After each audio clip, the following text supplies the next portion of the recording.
Praise the Lord. Hallelujah. Maraming salamat sa ating mahal na MC. Parang ang bilis po yata. Bible study agad. Purihin ng Panginoon. Isang mapagpalang gabi po sa ating lahat mga brothers and sisters. At gawin din po sa ating pong mahal na pastor, sa ating mahal na pastora. Magandang gabi at lalong higit po na pagbati sa ating mahal na Panginoon. Praise the Lord. Mga kapatid, tayo po ay mag-aaral ng salita ng Diyos ngayong gabi. At sa hindi pagkakamali mga kapatid, ngayon po ay pang-apat na po ng Merkules. Amen? Praise the Lord. Ito yung sinasabi ko mga kapatid.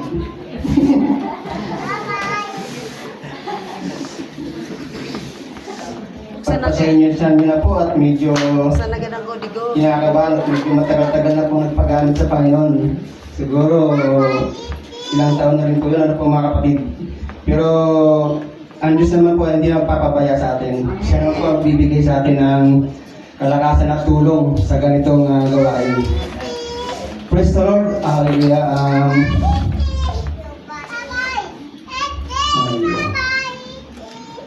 Ang ating pong pag-aaralan ngayon mga kapatid sa gabing ito ay tungkol sa pag-ibig ng Diyos sa tao mga kapatid. Pero bago ang lahat yan mga kapatid, bago tayo magsimula sa ating pong pag-aaral, tayo po muna hihingi ng gabay sa ating mga Panginoon. Ating hihingi po ang pangunguna ng panalangin kay Pastor Ben Jayaktak po. Hallelujah, tayo manalangin, nakilang Diyos sa mga banal sa gabi ito. Narito po kami, Panginoon. Hallelujah, sa gabi ito muli po kami sama-sama, makikinig po ng iyong mga salita. Hallelujah, hiling namin ang mga banal ang aming pong mga puso at isipan, ang pong pagbuksan ang mga salita, Panginoon namin pong marinig po namin pong pag-unawa. Dalayan po rin po, Panginoon, ay linalapit ko sa Diyos sa mga pong kapatid, Brother Joey po, Panginoon, sa kanyang pong pagbahagi ng iyong mga salita, Panginoon po ni Diyos sa banal na Espiritu na may hayag, Panginoon, sa aming lahat, Panginoon. Hallelujah. Ang mga salita po, Panginoon, ito po ay lubusan po namin mapag-unawa. Pangunahan po ni Diyos, ito po banal na Espiritu, ang itong kapatid, Brother Joey, sa pangalan ni Jesus. Amen. Praise the Lord. Hallelujah. Salamat sa Panginoon at tayo nabigyan ng pagkataon sa ganitong gawain mga kapatid. Ito po ay pagsasanay. Amen. Itong gawain na ito mga kapatid ay gawain din ito ng Panginoon. Pero ito po yung gawain na ito ay gawain po natin sa pagsasanay. Kasi po nilulog po ng Panginoon na tayo po ay matuto upang sa pagdating ng panahon ay tayo po ay magamit. Amen. Hindi lang po habang buhay, ganito na lang po tayo na tayo tagapakinig lamang, sabi ng Bible. So, kailangan natin magsanay. Amen? So, ngayon mga kapatid, ang ating pong dadalhin ngayon, ating pag-aaralan ngayon mga kapatid ay bigyan natin ng pamagat. Ang pamagat po mga kapatid ay ang dakilang pag-ibig ng Diyos sa tao. So, napakadakila po yung pag-ibig ng Diyos sa tao mga kapatid. Ano po? Yung key verse natin ay sa John 3:16. Mga kapatid, yung John 3:16, maraming nagkakagusto dito sa verse na to. So napakaganda daw mga kapatid. Marami po akong mga nakausap dito na tao na sabi nila yung verse ng John 3:16 ay napakaganda daw po. Amen. Ang akin lang mga kapatid, sa sinasabi ng maganda yung verse, pero bakit ang tao mas pinipili po nila na mapunta doon sa makamundong gawa, makasalibutan na gawa. Kasi yung verse na to, kung iisipin, kung sasabihin nila maganda, so dapat ang tao ay manatiling lumapit sa Panginoon. Amen? Paano po sa ating key verse? Magandang DJ. Ayan. Medyo tulungan nyo lang po ako sa pagbabasa, no? Medyo mahinating mataas pag ano. Ang sabi sa John 3:16, sapagkat gayon na lamang ang pagsinta ng Diyos sa sanglibutan, na ibinigay niya ang kanyang bugtong na anak, upang ang sino man sa kanya is mampalataya ay huwag mapahamak, kundi magkaroon ng buhay na walang hanggan. Amen. Purihin po ang Panginoon. Yung sa binasa natin mga kapatid, pabalik. Yung pagsinta, so ibig sabihin sa ibang salin mga kapatid ay pag-ibig, ano po? So, mga kapatid, sa pag-ibig, dito sinasabi na, so, hindi tayo lalagay sa verse na yan. So, dyan sa verse na binasa natin sa John 3:16, dyan din po tayo kukuha ng ating pong pag-aaralan. So, mayroon din 4 na bagay na ating pong pag-aaralan.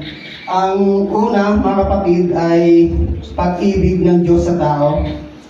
Pangalawa ay sanglibutan. Pangatlo ay pananampalataya. Pang-apat ay parusa. At pang-5 ay pangako. Ayan mga kapatid. So, nandiyan po sa loob ng verse na yan, yung ating pong pag-aaralan. So, sinasabi ng iba na napakaganda ng verse, pero hindi nakukuha ng tao yung nilalaman ng verse. Kasi kung nakukuha ng tao yung verse na yan, so dapat lahat ng tao ay manatiling lumapit sa Diyos, mga kapatid. So, balit, ang nilalaman ng verse na yan, mga kapatid, hindi lang pag-ibig. Ayan mga kapatid, meron dyan nakalagay na parusa doon sa mga tao na hindi nananampalataya sa Diyos, mga kapatid. So sa number 1, pag-ibig ng Diyos sa tao. So bigyan natin ng verse yan, mga kapatid, sa 1 John 4:9 hanggang 10. Ayan. Sa 9, mga kapatid, dito nahayag ang pag-ibig ng Diyos sa atin, sapagkat sinugo ng Diyos ang kanyang bugtong na anak sa sanglibutan upang tayo mabuhay sa pamagitan niya. Amen? So, pag-ibalik po mga kapatid. Dito nahayag. So, yan mga kapatid. So, malalaman po natin dyan na hanggang 10 para mga kapatid, meron pa isa.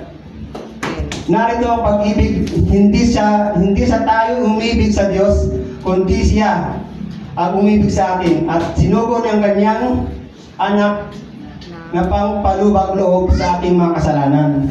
Kaya mga kapatid, yung dakilang pag-ibig ng Diyos sa atin.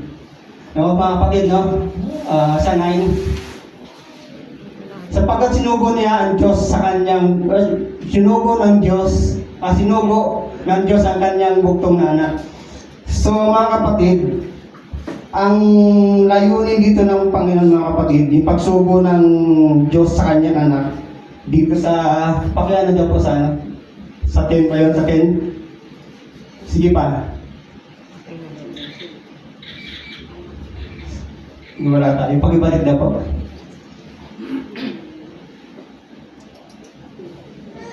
Sa 9.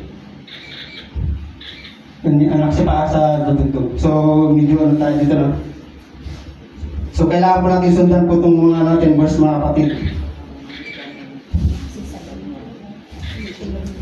Sapagkat ang dakila ng pag-ibig ng Diyos, ginagawa niya ang lahat para ang tao ay magkaroon po ng kaligtasan.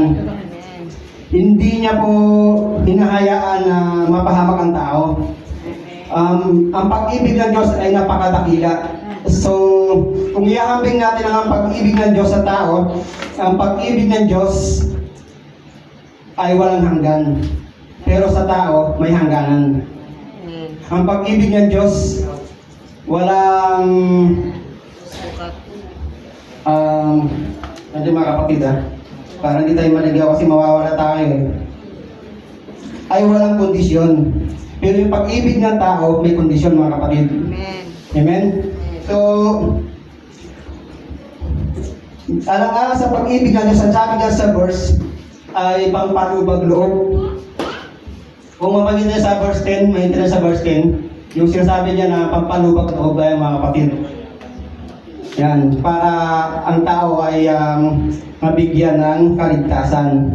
So, mga kapatid, sa ating pong pagsasanay, no, hindi naman ako talagang professional sa ganitong pag-aaral.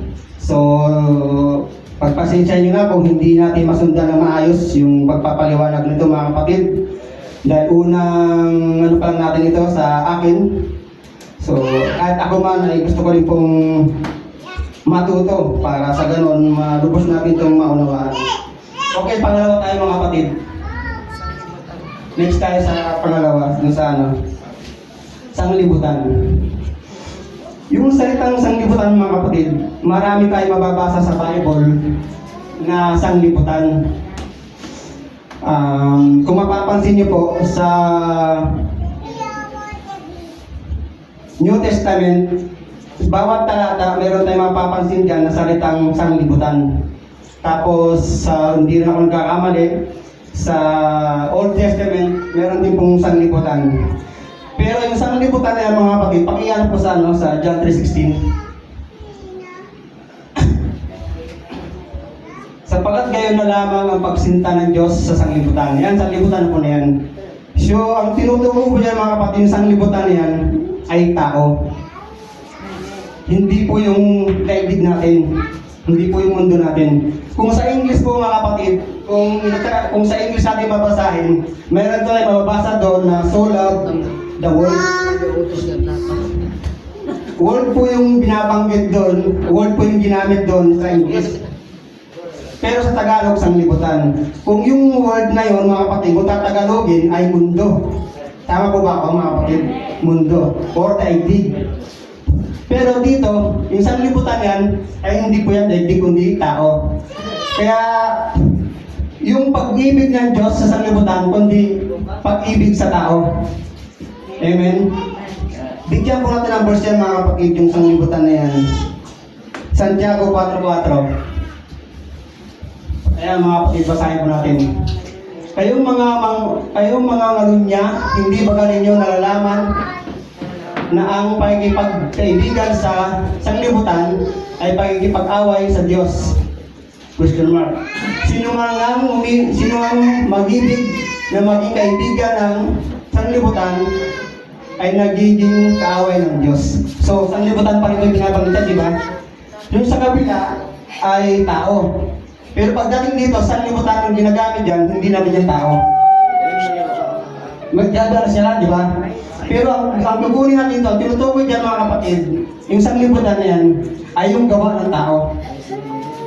So, hindi kinalulugdan ng Diyos yung gawa ng tao. Minahal niya yung tao, pero hindi niya minahal yung gawa ng tao. Amen? So, ito yung sanglibutan ito. Tutukoy na sanglibutan ay yung gawa ng tao. Amen? So, mahal ng Diyos ang tao, pero hindi niya minahal yung gawa ng tao. Kasi ang Diyos, lahat naman tao minahal niya. Maging mahirap ka man, mayaman ka man, at kahit gaano ka kasama, gaano kabuti, minahal ng Diyos. Hindi siya nagtatangi. Amen? So kaya, pero pagdating dito, merong kapag hindi nais ng Diyos yung gawa ng tao, ay magiging kaaway ng Diyos. Amen?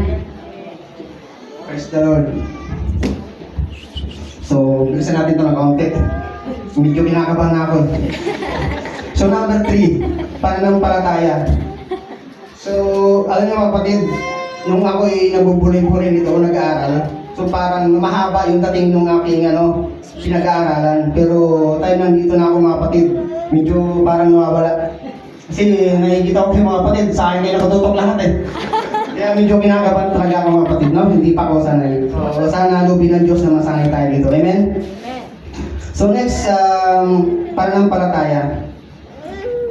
So nandito pa rin sa loob ng John 3:16, amen? Sa pananampalataya, bigyan natin ito ng verse ng sa Hebreo 11:6. Ayan.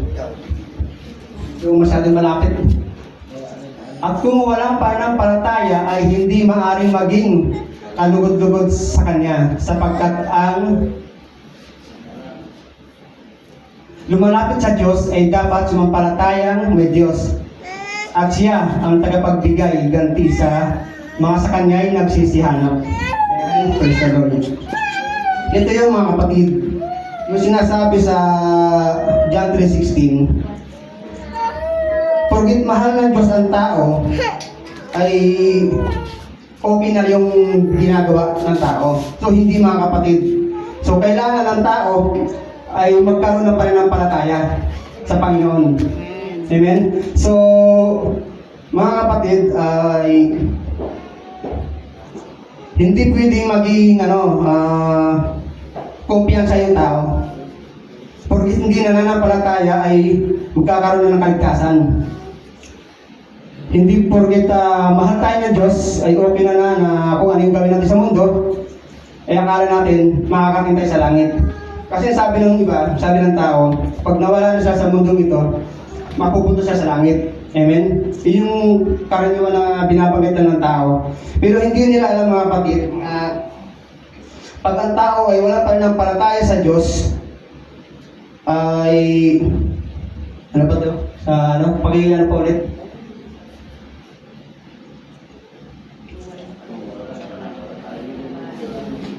Hindi maaari ka lugod-lugod sa kanya mga kapatid. So, kailangan ng tao ang pananampalataya. Praise the Lord. So, medyo naano ako dito sa mga kapatid. Nawala yung aking inaral. Hallelujah. So, mga kapatid, kailangan natin ng lubos na magtiwala sa Diyos. Amen? Kasi ang tao naman, mga kapatid, hindi magkakaroon ng mga kapatid, ng kaligtasan kung wala tayong pananampalataya. So, kailangan talaga natin na magtiwala ng lubusan sa ating mga Panginoon. Kung ano man yung ating pong pinagdaraanan sa buhay, kung ano man yung mga pagsubok na dumating sa buhay natin, so, ipagkatiwala natin lahat yan sa ating mga mahal na Panginoon. Amen? Next mga kapatid sa number 4 ay yung parusa.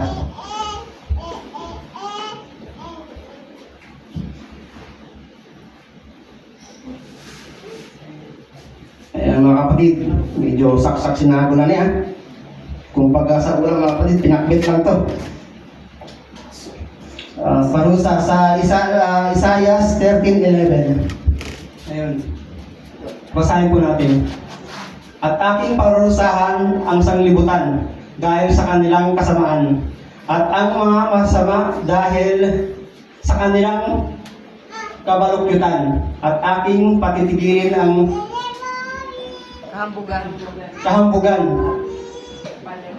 ng palalo, at aking ibababa ang kapalaluan ng kakilakilabot. Amen? So, pakibalik ulit sa umpisa. Ayan. So, yung tao na walang pananampalataya, mga kapatid, dito na po papasok yung kaparusahan.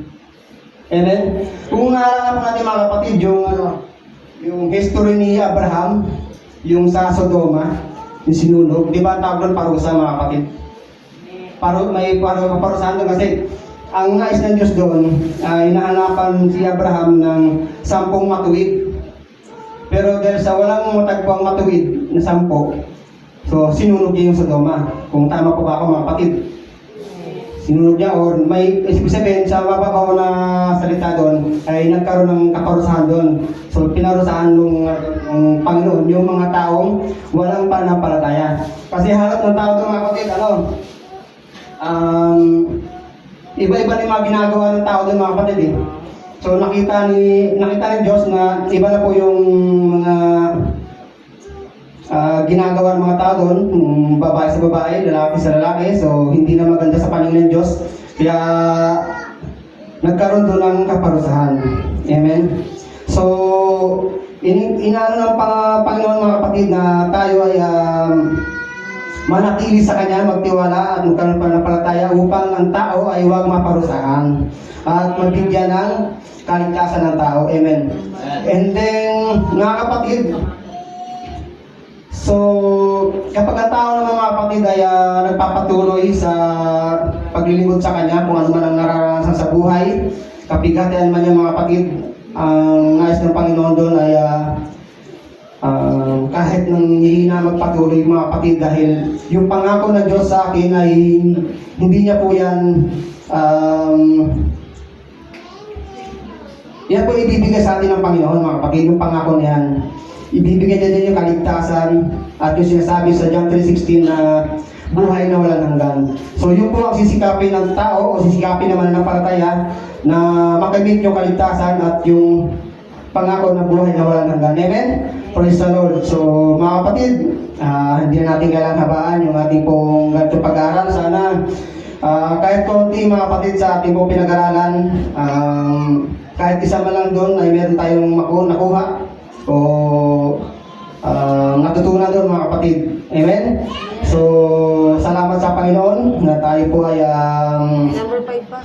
nabigyan ganito, na tayo po ay nakapag-aral ng salita ng Diyos. Gusto mo ang 5? Dalangin ko sa susunod mga kapatid ay humingi pa tayo ng karunungan sa Panginoon upang lubos pa natin itong maunawaan at makapagbigay pa ng ganitong malawak na pag-unawa mga kapatid. Amen?